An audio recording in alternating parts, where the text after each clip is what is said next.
in the ditch all day. Oh dear, I shall never get out. Indeed you shan't. Gordon was surprised. He had thought he was alone. Who's there? No one replied. Thomas, I swear, if that's you, then I'll... Gordon trailed off. No one was there. It was only him and a small, rusty, cut-up tank engine. But the voice couldn't have come from it, as any smokebox door it may have once had long since rusted away. Oh, I must have been hearing things. The smell of the ditch water must be messing with my smokebox.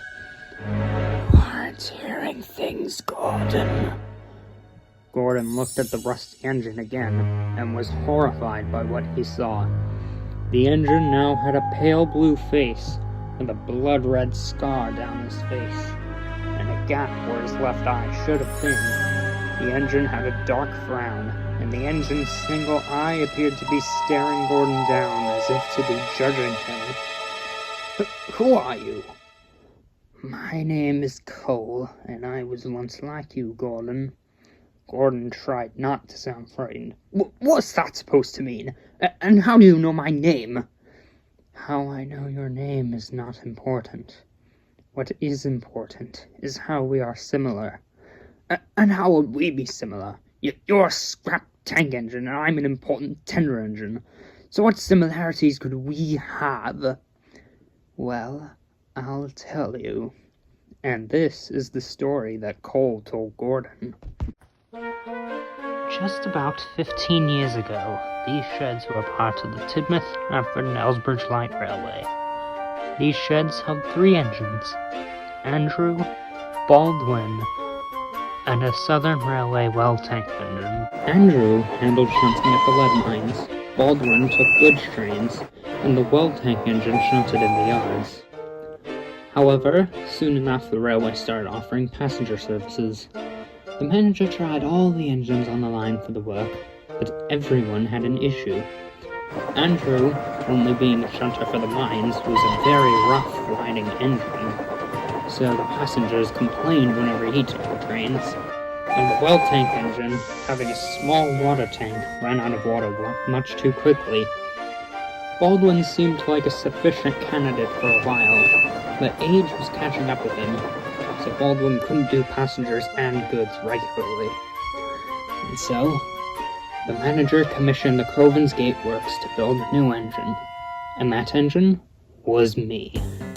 I was an experimental form of the Great Northern Railway N2 class, and I used a lot of Great Northern parts in my construction. Because of that, and the fact that I was proud of my passenger trains, I happened to have the Great Northern Railway attitude, which meant I was rude, selfish, and would throw a fit whenever I had to take out a goods train.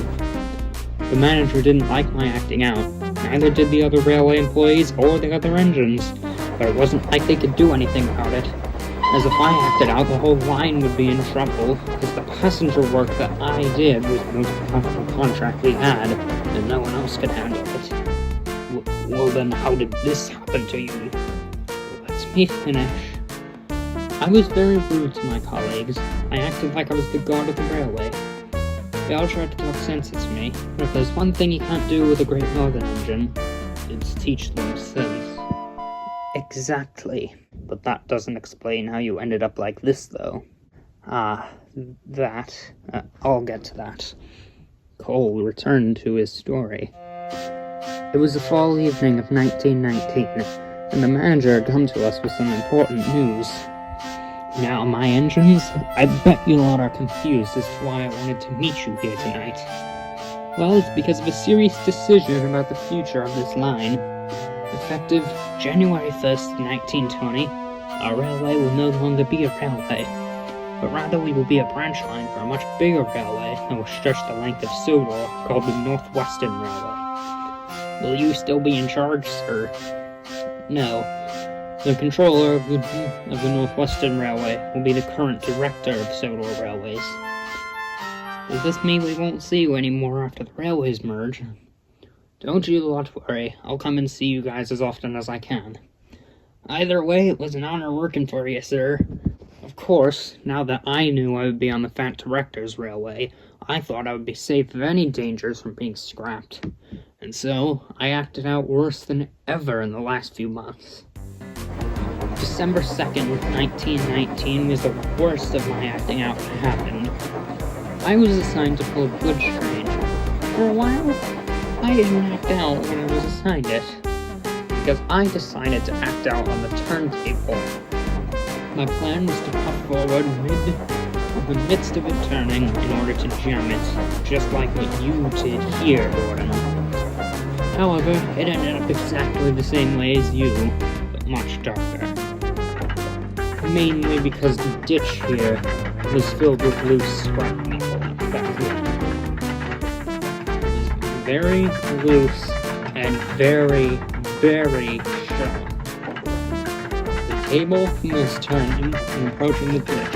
I started forward, and the table jammed as I planned. I tried to activate my brakes, they didn't work. So I tried again, nothing, and again, still nothing. And then, crash, splash, stab. I landed in the ditch, and a piece of rusty, dirty, jagged scrap metal stabbed into my left eye. A few hours later, the manager arrived at the scene, and to say the least, he was ticked off. Cole, this is the last straw. Throughout all the time you have been on my railway, you have been nothing but trouble, and at this point I am over your antics. At this point it doesn't matter if I scrap an engine for money, because this railway will be used for a bigger one anyway that I won't be in charge of. I was frightened by what the manager was saying. What are you saying, sir? I stuttered in fear. I'm saying that you won't be retrieved from this ditch. At least not while living, anyway.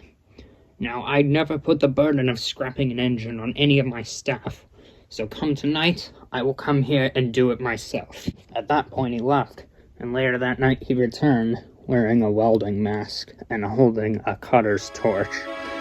He then started to cut me apart piece by piece. He even used a crane to try and get the scrap out of my eye, but he just ended up ripping it out instead. Ever since I've been here, what's left of me rusting away. You don't think the funk controller could do that to me, do you? Just then, Gordon could hear James and Henry whistle as they approached. Hello, Gordon. Who are you talking to? The scrap engineer thinks I could be in danger of being scrapped for acting out. He's preposterous, isn't he?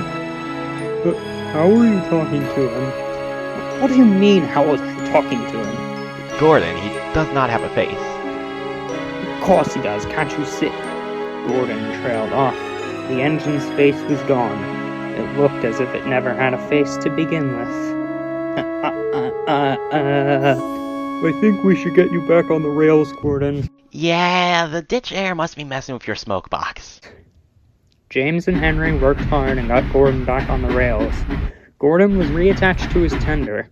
He wanted to return home to Tidmouth, but it was too late at night to go back. So Gordon had to stay at the Knapford shed that night. A sadder, wiser engine. But he was always looking back, just to check if that scrap engine had a face again or not.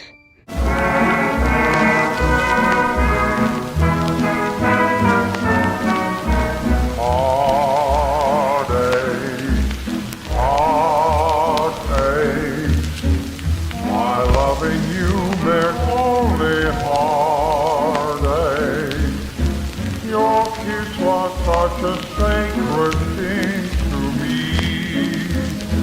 I can't believe it's just a burning memory.